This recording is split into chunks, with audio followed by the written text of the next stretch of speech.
What's up, everyone? Welcome back. This is Jaguars Uncovered, brought to you by the Undroppables Network. I'm your host, Schultzy. This is my co-host, Josh. Tonight, we're wrapping up the preseason, and we are looking at the final 53. Let's get to it.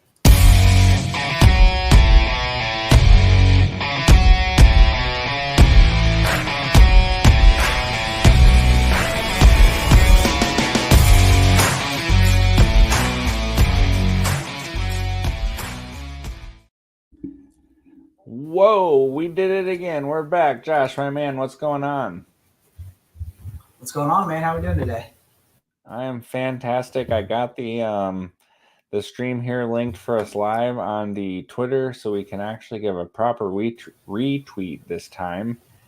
And we're all set to go, man. I'm excited. We got preseason week 3 wrapped up. We Oh yeah, for sure. we freaking made it, man. Like, it's the training camp hits and there's all that excitement. You finally make it to the start of the preseason. You bumble your way through all that, and we freaking made it. I just can't wait. I know we still got 2 weeks to go, but dude, hell yeah. Congratulations. And Yeah, finally here. We're like about to get real football back. I know. And with that, let's just dive into some of this. We're going to talk about some of the notable performances from the game and the positives and negatives between those. And first, let's see. I got to open that up. Talk about Trevor for a second while I'm getting this graphic brought up. Yeah, we got what 2 drives from Trevor on Saturday, and Yes. or Friday. It was a Friday. Well, he was supposed to have Friday more, special. but that's all we got, and I'll take it. Dude, Doug's showing the Andy Reid tree of lying. He says Mahomes is going to play half. It's only going to be a drive, and Doug follows that to a T. But Trevor was awesome, man. It was against the Falcons backups, but dude diced them up. That's what you want your starting quarterback to look like against the backups. They love the Daniel Jones comparison over there on Twitter. That was There it is. But yeah, so the caveat, like you mentioned, is like, yeah, it's the backups, but you don't get to control who you play.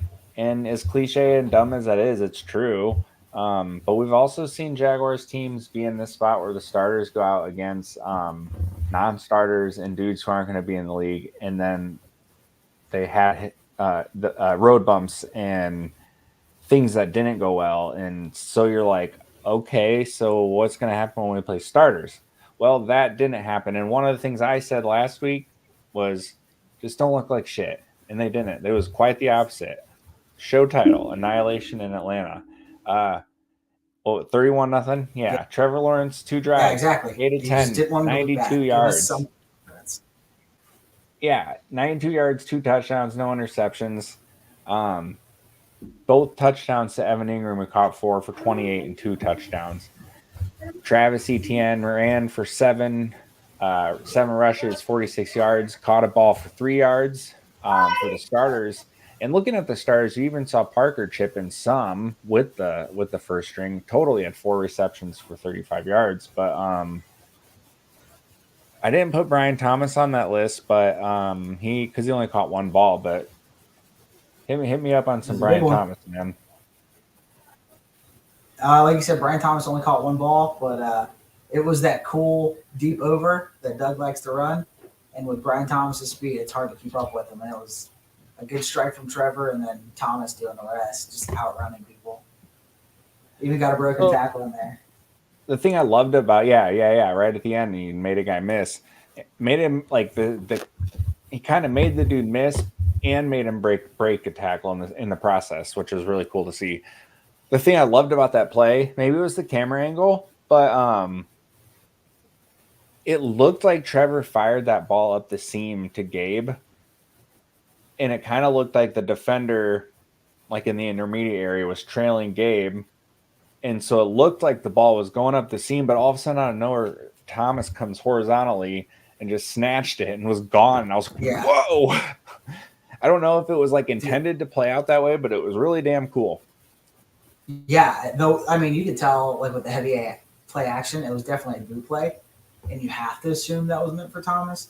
But man, it was like you said, it was pretty cool to watch it play out, and that's one thing that they showed that they haven't really showed the first two games was that Mm-hmm. heavy under center stuff. They started Yes. incorporating that. This offense might actually do something. Right. And so I remember them talking about how Doug was treating this more like a normal game week. So I'm wondering, yeah, is that heavy under center stuff going to translate into a normal game week? We're going to find out, and I sure hope so. I was Oh listening yeah, to, it makes Trevor look so much better. oh yeah, yeah, I was listening to Jaguars Happy Hour, and they were talking about how he obviously never did it in college, and so now it's getting into his fourth year here, like third year Doug, finally getting experience for that under center stuff is really starting to be totally comfortable. Um, Yeah, yeah, I think we're gonna start seeing that. Evan Ingram, dude, he's just I think him and Trevor were obviously on the same page. Both touchdowns were awesome. The second one was good, but the first one was absolutely lights out. It was a great catch to get up behind the both dudes feet. and snag it with his hands, get down. But the ball from Trevor was incredible. Um, do you think we're going to see more Ingram in the red zone this year? I sure hope so. That's one of the biggest things I've hated since getting Ingram is he just does not eat in the middle of the field. If he does, it's all underneath. It's never like a straight seam ball or anything like that. Like the hitch and Right. go that he did, I think was the first one since the Chargers playoff game. Like that was awesome to see. Yeah, I think you're right. They just didn't see that last year. I mean, there's the joke that he might catch 120 balls again, but I think they'll be vastly different this year. Hope so, Right. at least. And man, I think you're just seeing already starting to see the trickle effects of what having Gabe and Brian Thomas on the field are doing. Not even in the speed department, but in the red zone, there's two other just massive targets to worry about now. Yeah, yeah, we saw him try to take that end zone shot to Gabe. He did it twice. Unfortunately, he Mm-hmm. wasn't able to connect, but he saw the idea there of just trying to use Gabe's big body in the red zone right there. Right. And I mean, should Gabe have caught that? Probably, maybe. I mean, that's one of those Yeah, ones like you want to see him come down with it, but also at the same time, it's not like the end of the world that he dropped it. Obviously, Trevor pulled through, but like the ball was good. And it was, yeah, right. It was good taking advantage of his size and just taking advantage of the moment. And I think, that's something they might be able to pull off later down the road with some more timing practice. We had Anton on our list for positives. This dude just keeps mauling people over. He's a beast, man. yeah, yeah, man. He is awesome to watch. He's fun when he gets in space, and it's good because it was on like run plays, and his run blocking was not great last year. So hopefully, this is like growth. Right. So, and that's another thing. Like we've seen, like it's been a long time since we've seen this much tangible growth out of young players for the Jaguars. So, like we're Right, we're it's almost watching free Brian agents. Thomas just blossom right in front of us. Anton looks like obviously his rookie year was great, but he's like showing us that he's taking his shit to the next step and like he's ready to have a Pro Bowl seat, potentially all pro season. Like he looks like he could be that good. Um, Yep. I mean, Muma's another one who looks like it's clicking and coming through. The young growth from the team is just something we have not seen around here in a long time, and that's great. Um, Tank Bigsby's the last one on this list we didn't hit up here. 8 for 40 wasn't a crazy good day for Tank, wasn't an awful day for Tank, but at this point, I think that's fine. He's getting those tough runs. I mean, that's what it is. He's making something out of nothing more times than not. So we touched on it last week about his yards after contact. He just keeps Yep. on doing it. So that's what we want. Yes. Okay, negatives. Honestly, man, the only one we wrote down, offensive line, still. It's gonna be a Ricker thing. It's going to be the Achilles heel of this team. And it's just insane that we're like throwing our hands up saying, just please be middle of the road. And obviously, we just talked about Anton being great. I don't really trust Sheriff much at all right now. Morris doesn't. I mean, it's tough to judge Morris because we don't have anything to compare to, or like we've never seen him on the Jags, and with so much limited time to learn and stuff, it's tough to judge Morris so far. But I was hoping to see a little more of an impact there. And then Ezra, I think Ezra's going to be fine. I don't think he's going to be a liability. Yeah. But I still don't like trust Cam 100% either. So I don't know, man. A couple plays on what was the game? Friday night? Friday night that they did block really well, but it's never the like. It's when they like scheme it up and they all hit their spots right. It's never just like out manning the defensive line.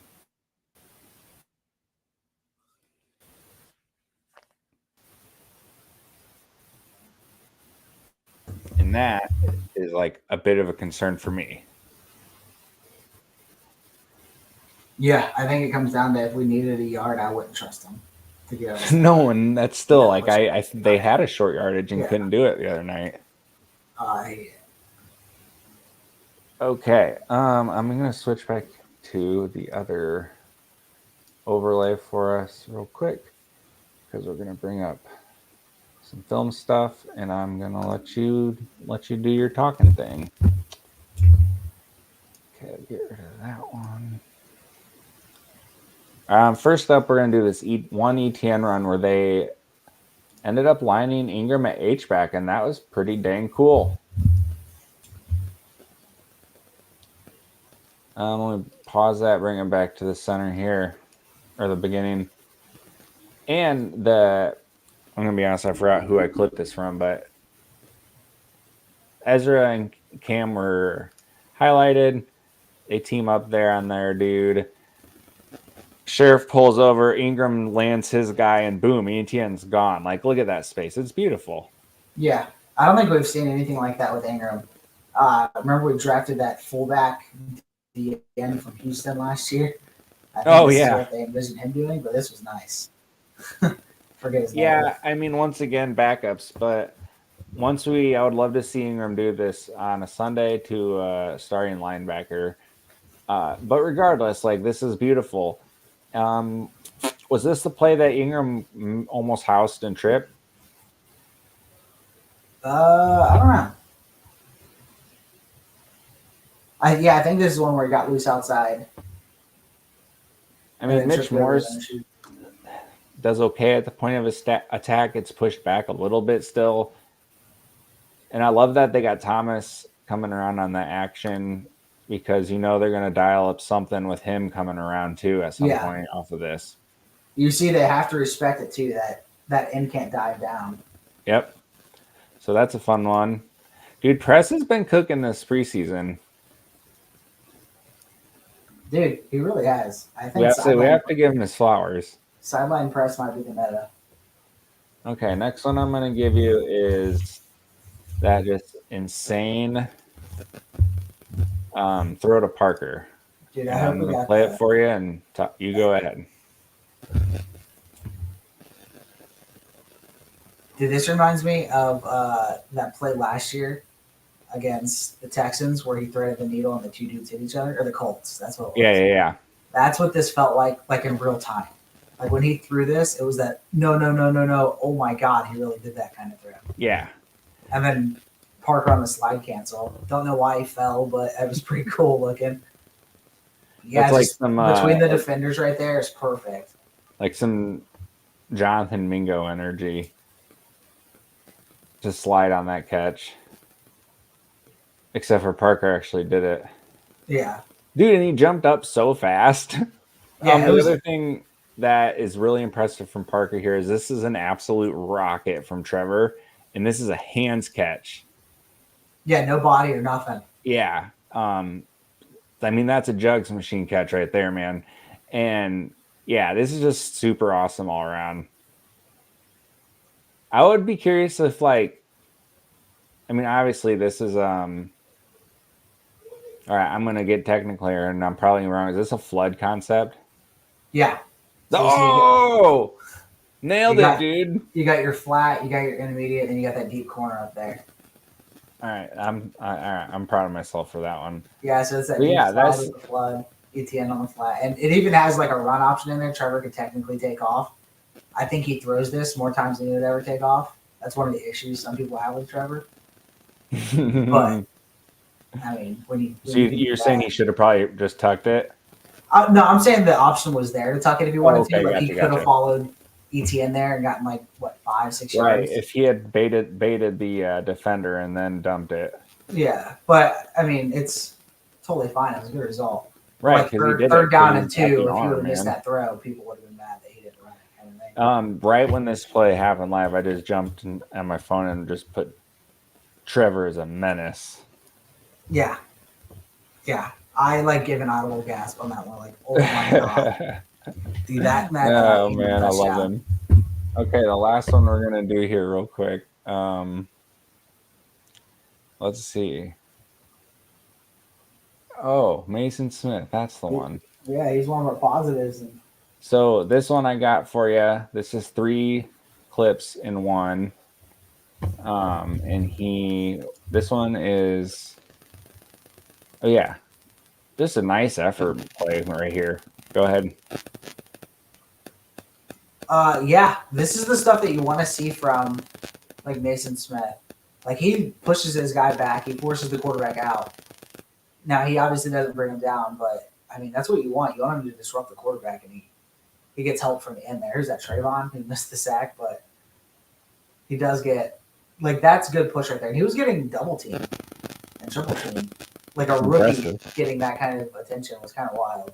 Okay, so I missed on. Okay, let's look at this run. Next one's a run stop that he did a great job on.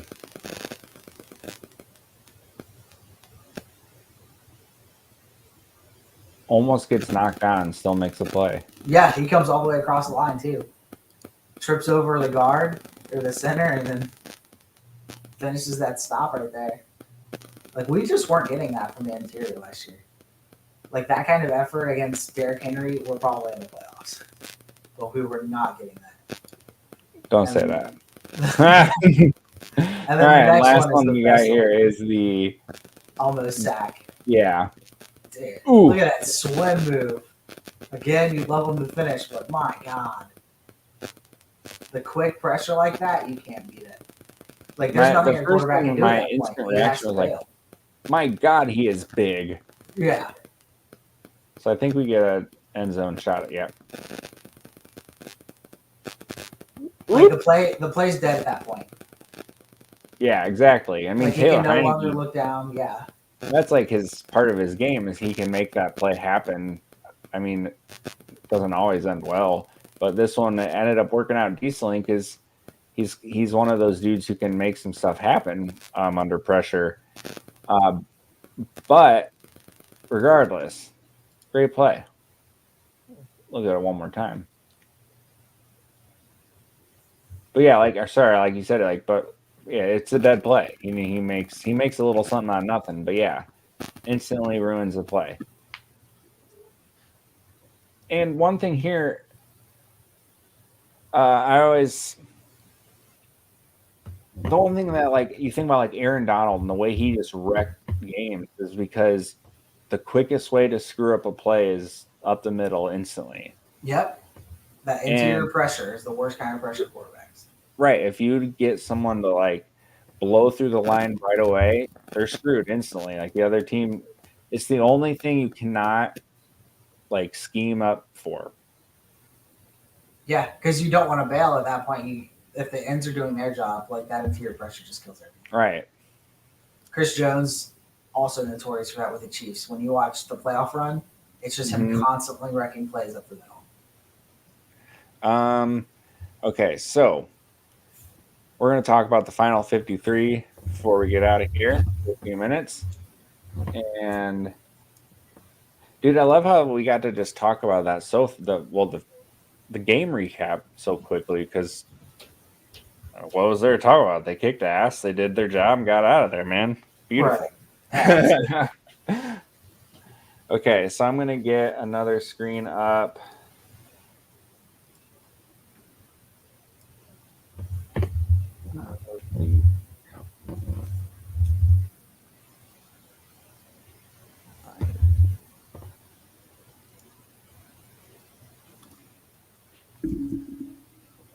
Well, go start talking about any 53 surprises while I'm working on getting this pulled up. Okay. Do you have any surprise cuts besides everybody's favorite end of the roster receiver getting cut? And this isn't just like one person. This is like everybody's pick. It's the proof's in the pudding. Like this guy is still here for a reason. Right. Like, yeah, Tim Jones, he's really good on special teams. That's the same reason Daniel Thomas is around. He's one of the best gunners in the NFL. Like, special teams matter. Right. Okay, so shout out John Shipley over at Jaguars on SI. We're looking at quarterbacks. Obviously here, Trevor and Mac. I don't think it. Do you think people really thought Beathard was going to be the dude when they made the trade? I think people thought they were. They didn't know what Mac was going to be. You know, he was so beaten up in New England. It was a 6th-round pick. I don't know, man. If I'm trading for him, I'm pretty sure that he's going to win the job. But I think they had they felt comfortable knowing that if Mac flopped that hard, they still had Beathard. But right, absolutely. Whatever. Yeah, running backs, no surprise there again. We'll see if Jalen Jackson gets to the practice squad. That's the one guy there that I hope they get to keep around. Yeah. I think Keelan Robinson's going on short-term IR, right? Yep. Gabe Davis, Christian Kirk, Brian Thomas, Parker Washington, Devin Duvernay, Tim Jones as your 6. You already mentioned everyone's sad about Elijah Cooks. I think keeping 7 would have been a mistake, especially because you mentioned recently, like Duvernay's a better receiver than Agnew was. Yeah. Like a better pure receiver. So you don't need to keep 7. And they utilize that number on the defensive line, which is probably going to end up paying out.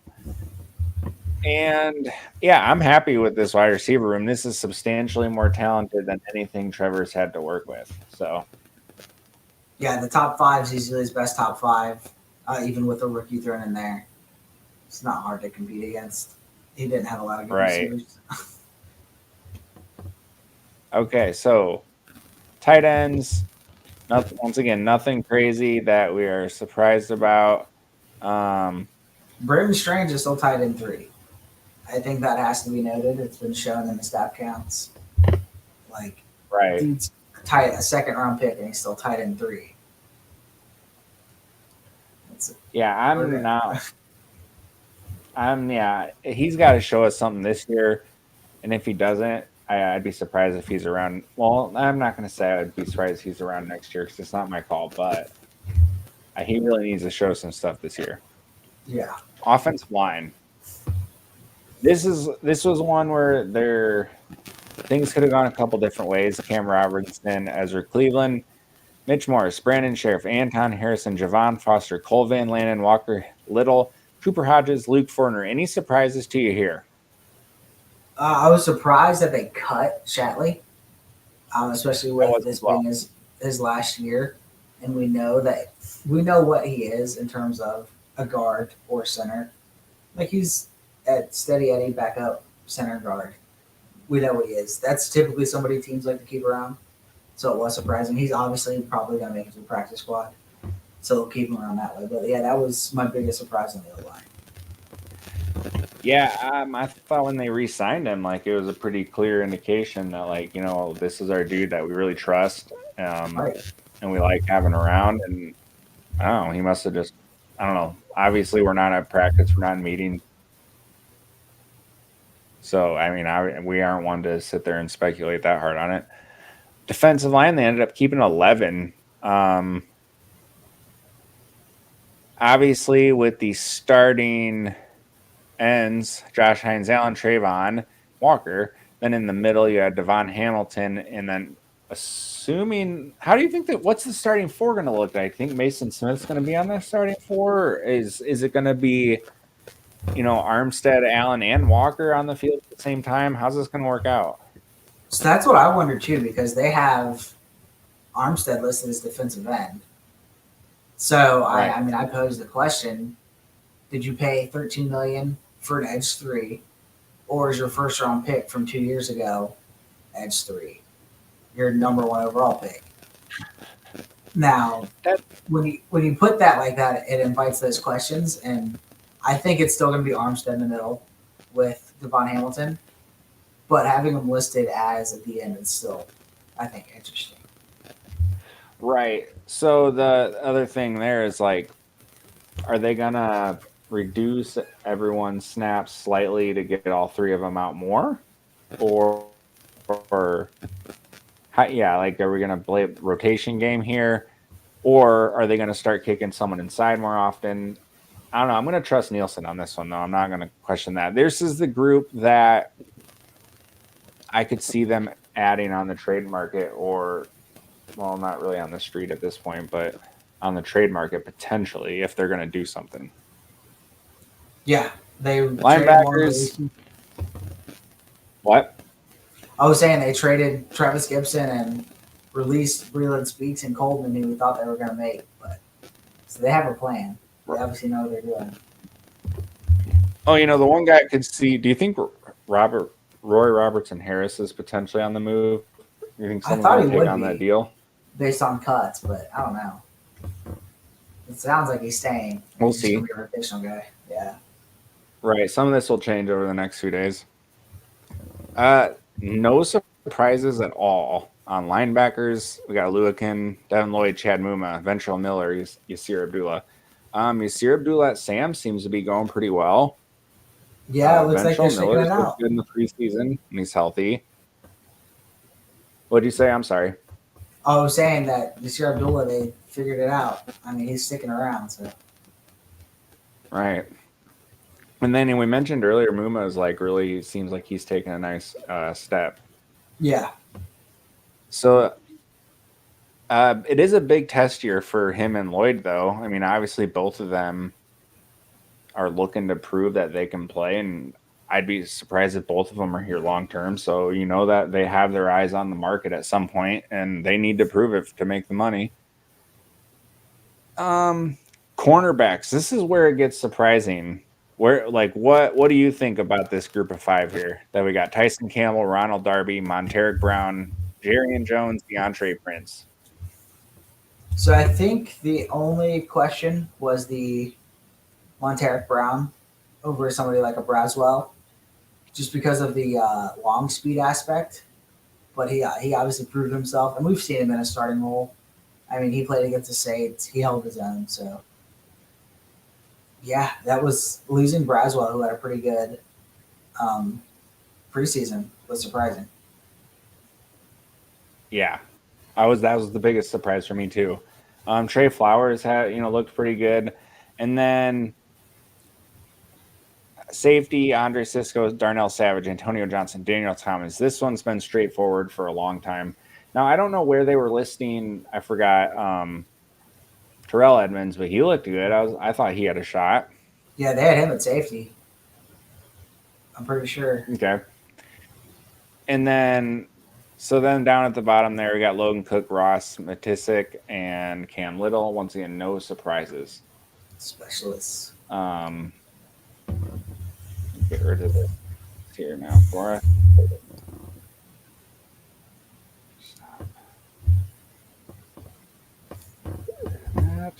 Okay, so the one thing I asked you before if you thought they would make a move or anything, and I'm going to ask you again right now. Do you think they're going to potentially make a move? I think like a trade move. Now, I would say that they would probably put in. I think it's pretty safe to say they'll put in some claims. Right. Yeah, they're definitely going to fish on the waiver wire. But do you think there's a chance they go shopping? I think they'll sniff around some ends, possibly. Maybe dive into the backup guard market. But other than that, I mean, I don't think they're going to be shopping for too many spots unless like a crazy deal comes for like another corner or something. I think Right. it'll be very So limited. I think that's a very realistic thing. Like, yeah, a rusher or interior help. So my crazy trade theory. You ready? Let's hear it. You take Cam Robinson, you take Roy Robinson Harris, and you call up John Lynch and say, "Hey, Trent Williams is pretty upset. I don't think you guys can afford him. But here's the deal: we got these two guys, and you can have them.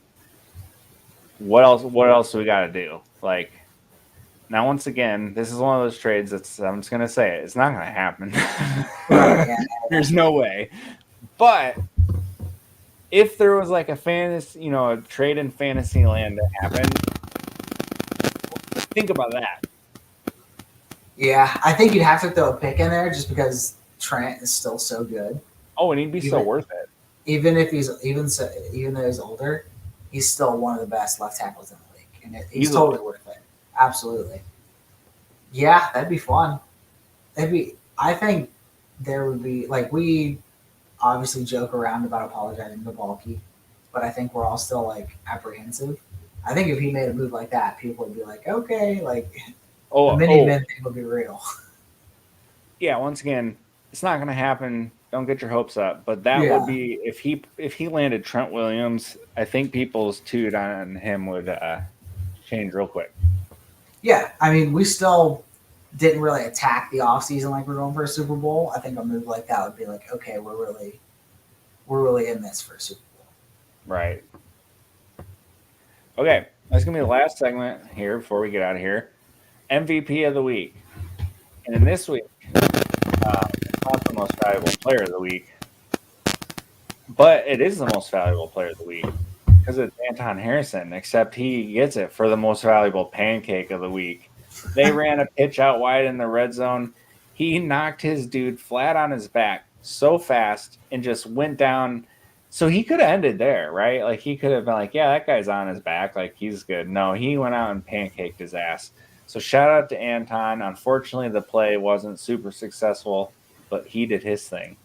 Yeah, I think he got 2 bodies on that play. I think he smashed the dude and then went outside and got another one and then fell over. I love it. Love as Anton. One should. You got any other last thoughts, man? I don't. We'll spend the next couple of days looking at some waiver wire pickups, getting excited about guys who are going to be on the bottom of the roster, and prep for the Miami Dolphins, who seem to be breaking down every day. Yes, so check us out next Tuesday night. We got a guest coming with us. And also follow the YouTube channel on Droppables and Uncovered. Other than that, that's all we got. Yeah, go follow Josh on Twitter, J underscore call yay, and me is SCHU1TZY Schultzy. Holy crap, I can't talk. It's at the bottom of the screen. Other than that, we are out. Peace.